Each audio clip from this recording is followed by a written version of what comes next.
Welcome, and thank you for joining me for Coffee with Bridget. Today's coffee is Cella's chocolate-covered cherries coffee, and it is tasty. I like the cherry-flavored coffee. It's very weird, but it works. And I have my book club mug, Booked and Busy, and this is appropriate because today I'm actually going to be running a book club meeting in the Nexus community, so I am excited.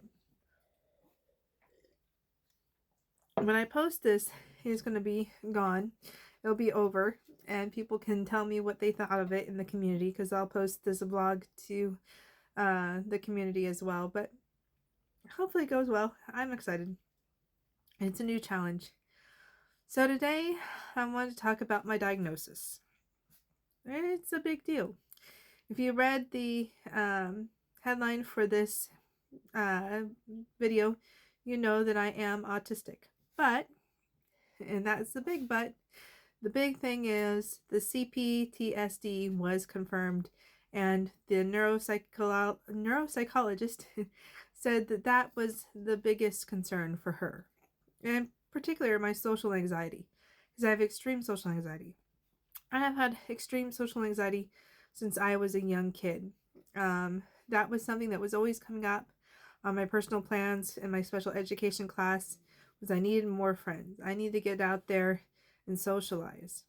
Because I've always been that kid sitting in the corner with a book, hiding from the world. And it's true, I've told my daughter she could be that kid too if she wants. You know, it's a good defense. It is something that got me through school. But, you know, kids will do what they want, and, you know, hopefully she ends up with more friends than I did. But, yeah, CPTSD. So what does that mean? I think it's complex post-traumatic stress disorder. And what it means is the trauma has piled onto each other. And I have gone from one traumatic event to another, to another, to another.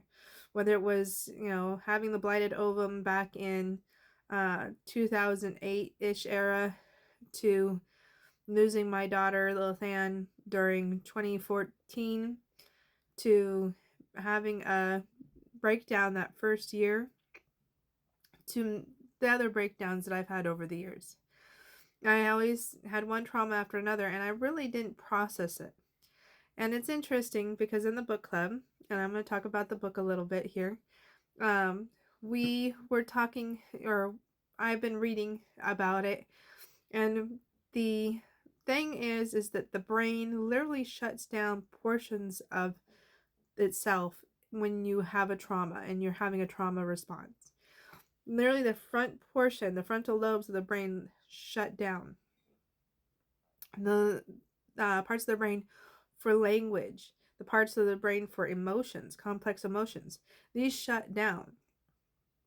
And part of therapy is to slowly integrate those back into our reality. Now, there's two different ways that that can be done: top-down therapy and bottom-up therapy. Top-down therapy is talk therapy and mindfulness training, two things that I'm very passionate about. The bottom-up is physiological safety, like yoga, using the body to feel safe again, personal massage. That will help us ground into the body and feel our body again after dissociation. And the other thing that happens is depersonalization, which is the lack of emotions, going numb. And that is something that I've been particularly curious about in my own experience. Now, I asked during Harleen, one of our coaches in the Nexus community, asked during her coaching session, why am I afraid of being happy? Why is it uncomfortable to be happy? Because I've noticed that recently. Instead of just being happy, I just have this feeling like the happiness won't last, like it's not safe. And it's something that I realize I need to work through. But in Harleen's live, and then again in Jay's live, when I went to the Broken Alchemist live and I asked the same question of Jay in Midnight, the answer that Esmeralda came in with was really accurate, and Midnight hit upon it too.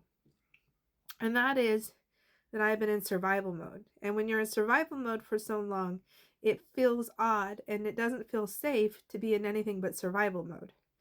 You're basically in a state where you've been living on the edge. You've been constantly dealing with one episode, one issue after another. And they've just stacked so high that after a while, it becomes your normal. You're so normal to that resistance, to that trauma, to that having to be walking on eggshells, that when it's not there, the absence of it feels off. It feels strange. It doesn't feel safe. And admitting that I was so used to being on edge, people pleasing.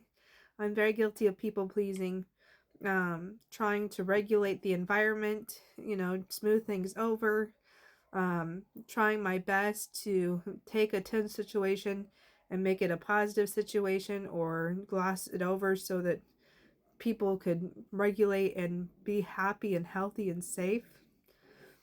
Being that person who kind of took the brunt of all of that and, presented that stable facade that I needed to have for my kids took its toll. I'm used to having to overcome that to combat it. And I'm so used to that push-pull that now that it's there, that absence is empty. It feels like something is missing. It feels as though things are not safe just to be happy and content. It feels like it's not allowed. And I know this is a conditioned response through my entire life. I know that I'm very conditioned towards, I guess you could say, chaos. And, that constant gotta make the other person happy feeling. And to be on my own and be independent and only having to worry about myself and making myself happy, that's a new feeling. It's kind of a bit disconcerting. It makes me feel as though I'm not grounded because I have nothing to measure myself against. I don't have that resistance anymore. And without that resistance, I don't really know what to do. I have a choice. Yesterday I made spaghetti for myself for the first time. And I've always been with people who are very passionate about the spaghetti that they made. And so I bought a can of ragu, or a bottle of ragu. It was a glass bottle of ragu. Kettle cooked marinara sauce. Got some ground beef and got some noodles, and I just whipped it up. I knew how to make it. I just had never made it before. And just that simple act of doing something for myself on my own, something that someone else had always been so passionate about and just never really let me do, doing that was empowering. I'm curious to see if my kids enjoy it. They'll see it in the refrigerator, and we'll see if they decide they want some. If the dogs, pop-ups. And they hear something outside. Okay, Sparkle. Sparkle and Bandit are my dog's names. But basically, I've come to accept the PTSD, diagnosis 4 times, 4 different people, totally unrelated. It's time I admit that this is something that I'm going through. Dogs are barking. They're going to go outside when I do the book club.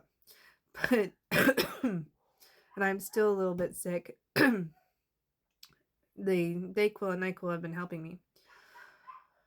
But yeah, that's what I wanted to talk about, was my diagnosis today and how I'm dealing with it and how I've seen it affect me. And I can draw the connections between the book, The Body Keeps the Score, and my living reality. And it's a fascinating thing. Being diagnosed, it doesn't define who you are.